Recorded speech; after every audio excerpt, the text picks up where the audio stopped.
Qual o melhor CNPJ para engenheiro? Gente, se você é engenheiro, se você atua aí nessa área e pretende abrir um CNPJ para pagar menos impostos comparado à pessoa física, uma dúvida muito frequente aqui no escritório é qual que é o tipo de empresa que eu posso abrir? Uma sociedade limitada, empresário individual, o próprio MEI? Como é que funciona esse processo para você que é engenheiro? Quem não me conhece ainda, sou o Murilo, sou contador de Visão Contábil e tenho esse canal aqui, toda semana trago um conteúdo diferente para vocês. Então, por isso, inscreva-se aqui no canal e vai acompanhando as novidades com a gente, tá certo? Pessoal, quando a gente fala nessa área de engenharia, quando a gente fala do CNPJ, nós temos que lembrar que tem dois cenários diferentes. Existe o enquadramento tributário e existe o tipo jurídico.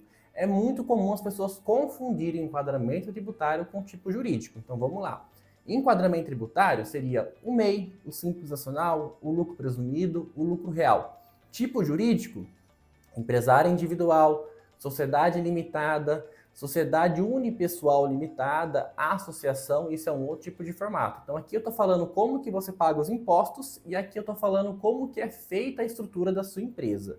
Então qual que é o tipo de CNPJ que eu posso abrir para engenheiro? Engenheiro, gente, é importante lembrar que a primeira coisa, você não pode ser uma empresa no formato do microempreendedor individual.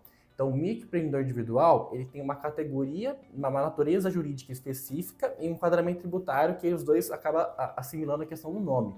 Mas, na verdade, você, engenheiro, não pode abrir a empresa nesse formato, tá? Primeiro ponto que nós temos que descartar. Segunda possibilidade é em relação à sociedade limitada, que é a famosa LTDA. Então, se você possui algum outro sócio, possui um outro parceiro que vai ter o CNPJ junto com você, você abre a sua empresa no formato de sociedade limitada, que você pode colocar 2 ou mais sócios e isso não vai ter interferência na questão do seu enquadramento tributário, tá bom?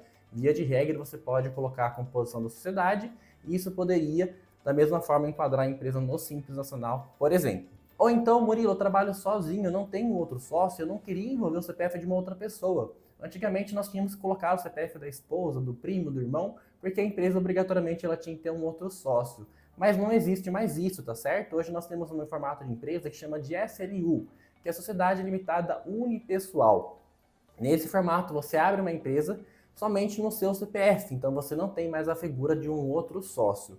Lembrando também que nesse formato você também pode enquadrar a sua empresa no Simples Nacional, por exemplo, então isso não vai ter impacto na parte tributária, tá certo?